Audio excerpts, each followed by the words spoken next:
Yeah. Okay. Okay.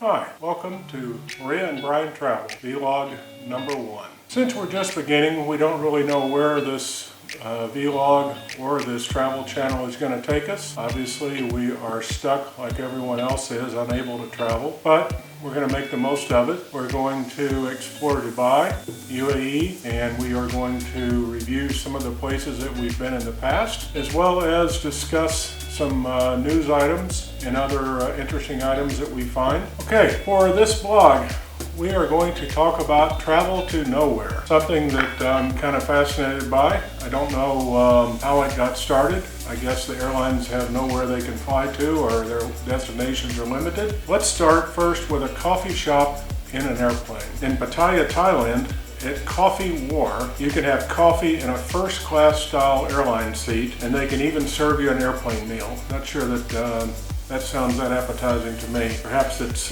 better than it sounds. For me, the best part of a trip is getting off the plane. Even when we've gotten business class, I'm still ready to get off and go explore. Traveling in the airplane is more like a necessary evil rather than something I really look forward to. Now apparently people are taking flights to nowhere, as apparently people are desperate to just get on an airplane, even if they end up right back where they started. It seems like a lot of risk for very little reward, if any, packed into an airplane, which in my opinion is the place you're most likely to catch COVID. The fact that airlines are operating glorified sightseeing flights underscores just how dire the current financial picture is for travel businesses right now. Flights to nowhere would not be profitable if travel were anything near normal. I'm not saying you shouldn't fly. You're ready and able and understanding of the current risk, and as long as you're traveling safely and responsibly, it's up to you. But at least make sure when you do fly, you're actually going to go somewhere.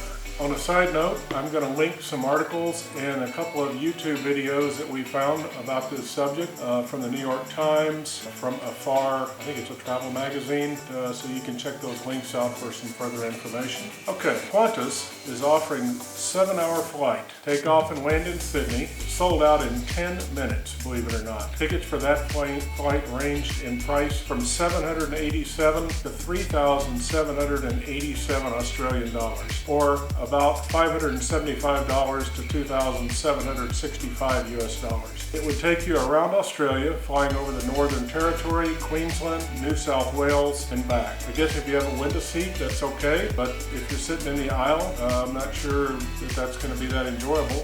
They also recently brought back a popular sightseeing flight to Antarctica. They don't actually land in Antarctica, but it allows passengers to walk around and have different views of the continent.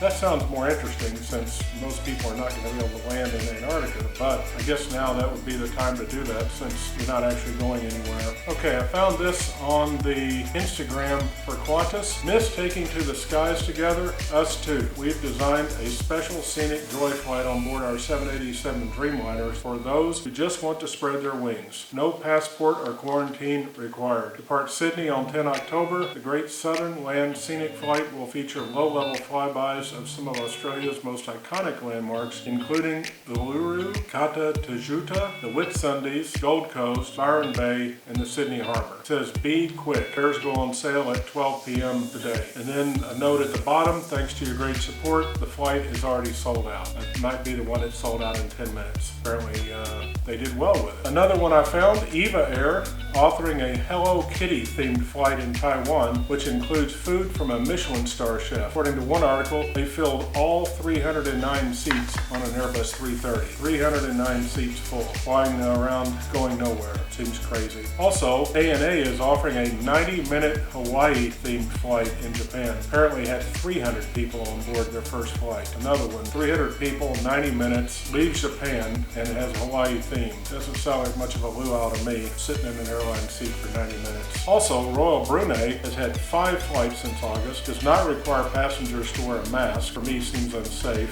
unless you just don't care. In the photo I saw in the article about this, people were not in just the window seats, so they're definitely not everybody can see out the window well. If it's sightseeing and you're in the aisle seat, what are you going to see? Nothing. So I agree with the writer in an article I read on AFAR. I linked to this below. He says, it's not the destination, it's the journey or whatever, but not once since lockdown began have I been sitting on my couch or reclining in my bed and thought, wow, if I could only sit completely upright in an uncomfortable chair with a stranger's elbow digging into my side and a random person reclined into my lap, or dang, I wish my feet were swollen. Hey, it's not all about me. So I agree with that. Not something I really want to do. So that's about it. I would like to hear what you think about this. Perhaps it appeals to you.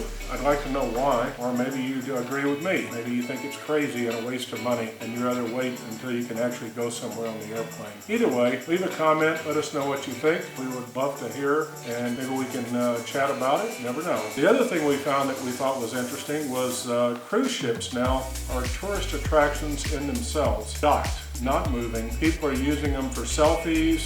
They want to wander around the empty ship, try to remember what it was like when you could eat, drink, and be entertained on board. That again, I'm not sure I want to have a selfie with an empty cruise ship, unless I'm actually going to go on the cruise. Then it might be nice to remember it, but just some random cruise ship. Apparently, many cruise ships are anchored across the English Channel. One enterprising individual has chartered a ferry to take people out for close-up looks at the anchored cruise ships. A lot of them are posing, like I said, taking selfies, or just looking, probably taking photographs, whatever. Also, apparently some people are able to get onto the cruise ships and wander around and look around.